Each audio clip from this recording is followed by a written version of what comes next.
That kind of qualitative information to me is just so important. Or the semi-qualitative, where it's kind of words and kind of numbers. The frequency of frost, the occurrence of snow, particularly kind of lower level snow, we really don't have a lot of records about that in Australia.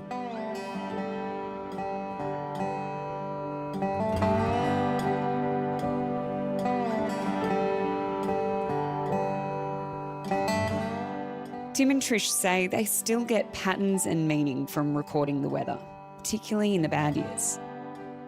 There's always hope. Hope, yes. Having faith in the weather, hope, yes.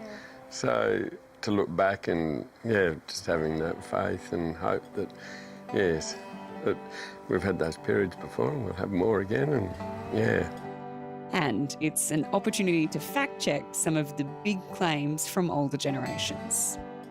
My parents always teased me that on my second birthday I blew the roof off the house because the house literally blew off on the 15th of March in 1963, which was my second birthday.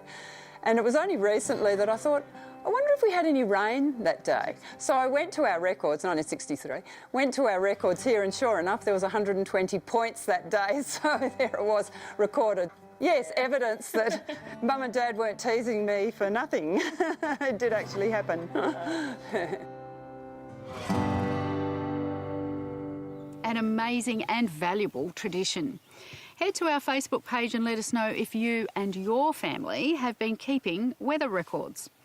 And speaking of weather, now it's time for the weekly weather update from the Bureau. Until next time, from all the team, bye for now. Hello, with your weekly weather forecast for Sunday the 19th of April. It has been mostly settled this weekend.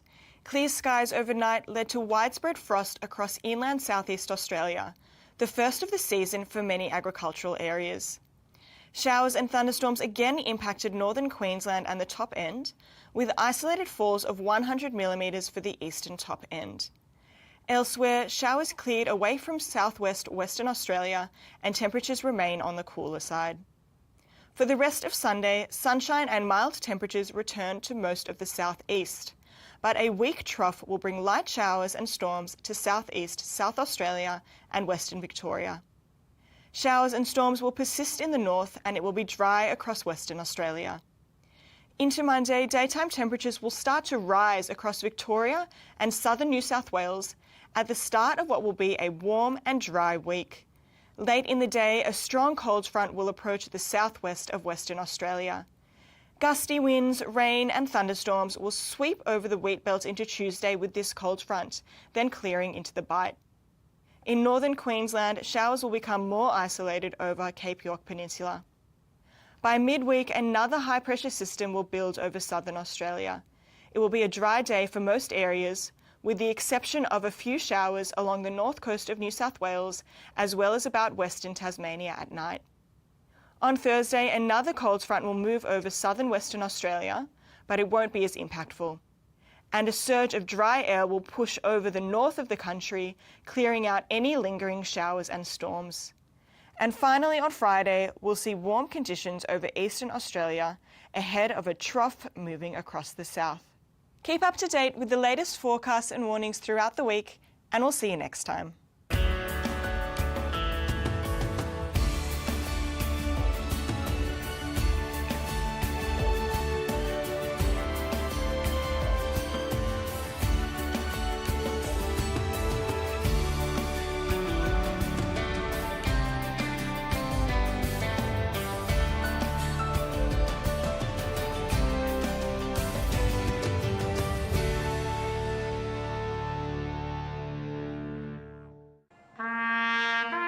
Commemorate Anzac Day on ABC. We honour all who have served in our name.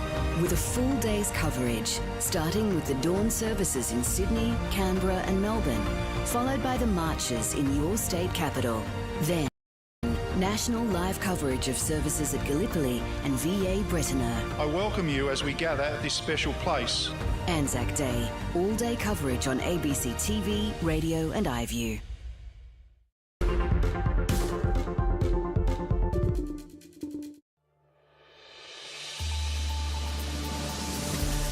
Donald Trump says talks with Iran are set to resume after Iran fires on ships in the Strait of Hormuz.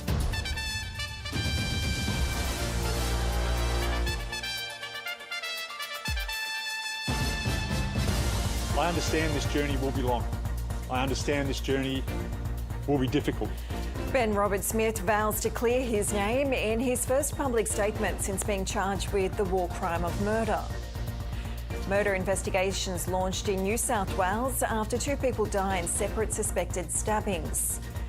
And state governments extend free public transport, attempting to ease petrol price pain.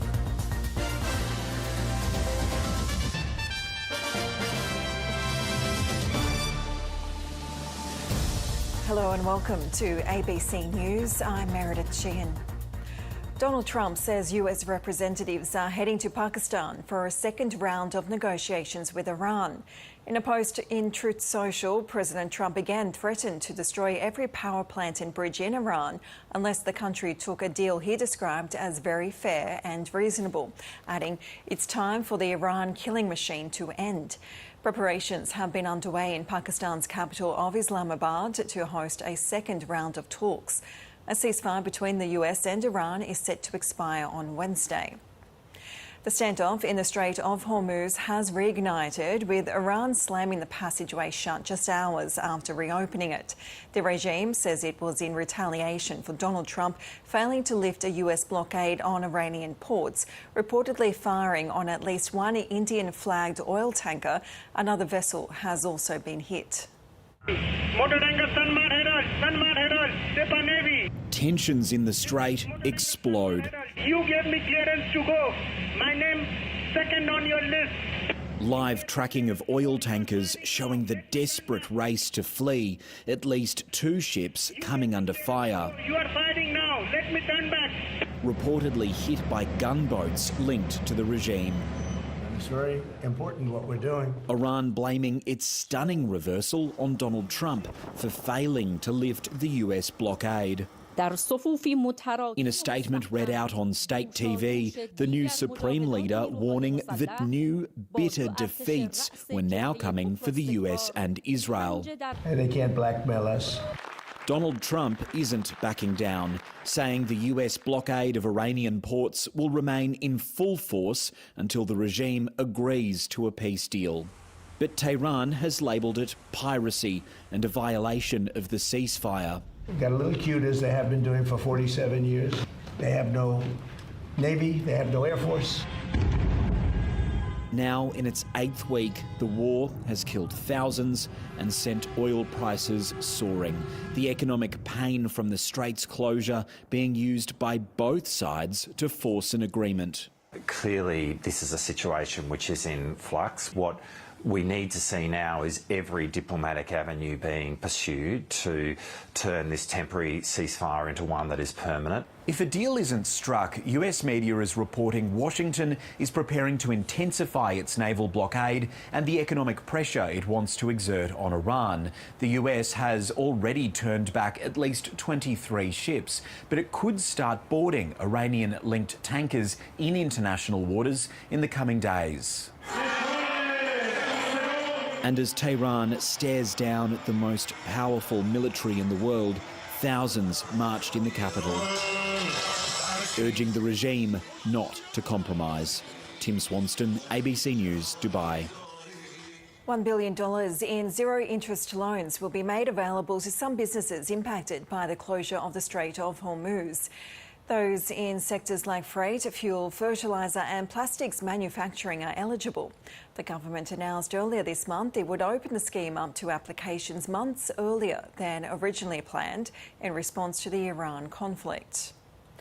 The Victorian government is extending its free public transport initiative for another month to include May. From June, half-priced fares will be in effect, a move that will cost the government $400 million in lost revenue. It's been designed to help curb demand for fuel and provide economic relief amid the knock-on effects of the conflict with Iran.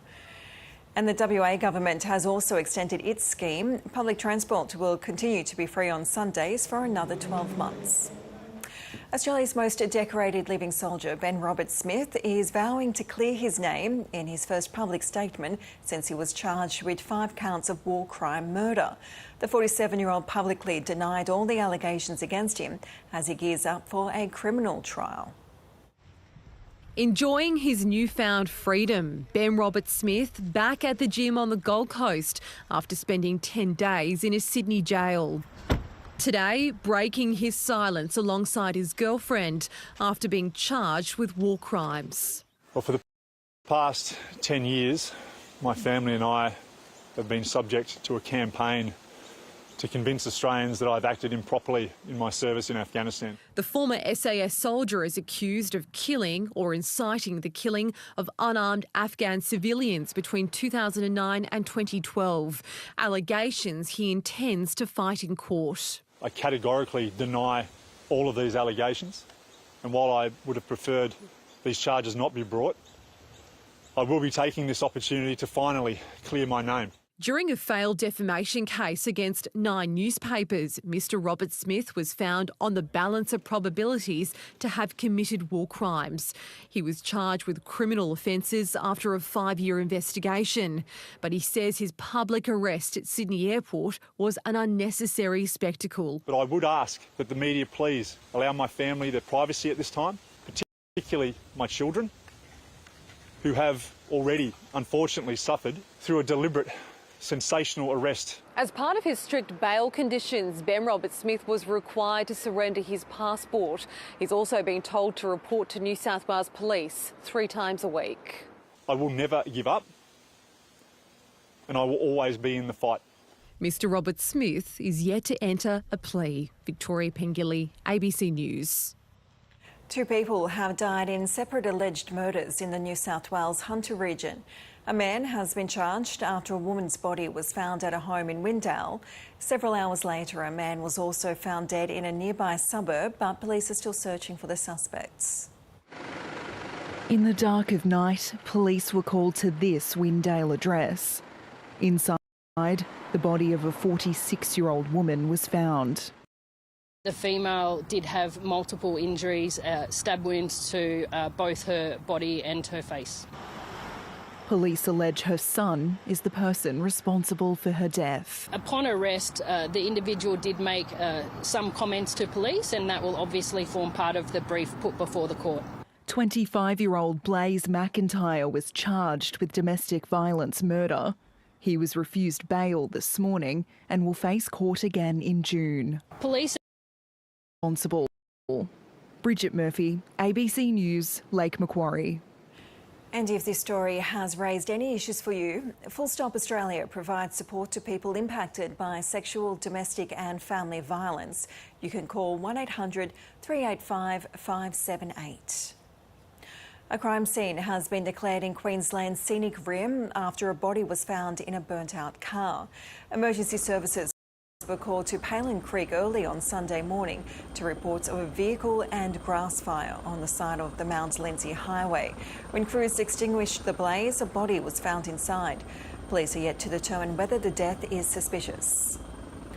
At least 6 people have been killed and dozens injured after a gunman's rampage on the streets of a Ukrainian capital. The killings ended when police stormed a supermarket where the shooter had barricaded himself inside, with a number of hostages held at gunpoint. Before the siege, the Russian-born gunman set fire to his apartment and ran out to the street where he shot and killed 4 people. Ukrainian authorities say they're investigating the shootings as a terrorist act. To sport, and down on troops, Broncos skipper Adam Reynolds has orchestrated a gutsy win against the Tigers, but it came at the cost of Payne Haas, compounding the Premier's horror injury toll. On Sunday, the Roosters did it the hard way, coming from behind to beat Newcastle, while the Bulldogs couldn't repeat last week's heroics, belted by the Eels. The Bulldogs were riding high on the back of a season-defining win against Penrith. They came crashing back down to earth at Parramatta. Here they come, and scored! All bark, no bite. The Eels snapping a 3-match losing streak, dominating the Dogs in an 18-point thrashing this afternoon. Too much speed, it's unbelievable! Earlier, a first-half hat-trick from Fletcher Hunt wasn't enough for the Knights. The resurgent Roosters scoring 5 unanswered tries in the second half on their way to a 38-24 win. Backs to the wall, the Broncos needed their skipper to stand up. Reynolds field goal in front! And he did. This was a courageous win for Brisbane. Staggs has got him! I think across my coaching career, that's up there with one of the great ones. Reynolds pulling the strings on his return from injury, putting one on a dime for Dean Mariner. What a kick, what a catch, what a play! And setting up another for Ben Tolte to give the Broncos a shock lead at the break. You witness miracles! But the casualty ward keeps growing. Oh boy, oh no. Payne Haas could be out for 6 weeks with a torn MCL. Stand-in fullback Jesse Arthurs didn't finish the game after injuring his calf. Katoni Staggs also in doubt for next week's game with the Bulldogs. Mackenzie Colohan, ABC News. Melbourne has spoiled Lachie Neale's 300-game milestone with a thrilling victory over the Brisbane Lions at the MCG. The Demons held on to win by 2 points, and North Melbourne continued its strong start to the season with a 75-point thumping of the winless Richmond. Not everyone was relishing the fanfare surrounding Lachie Neale's milestones. An emotional time, it's fair to say. The Demons looked sharp early in the annual fund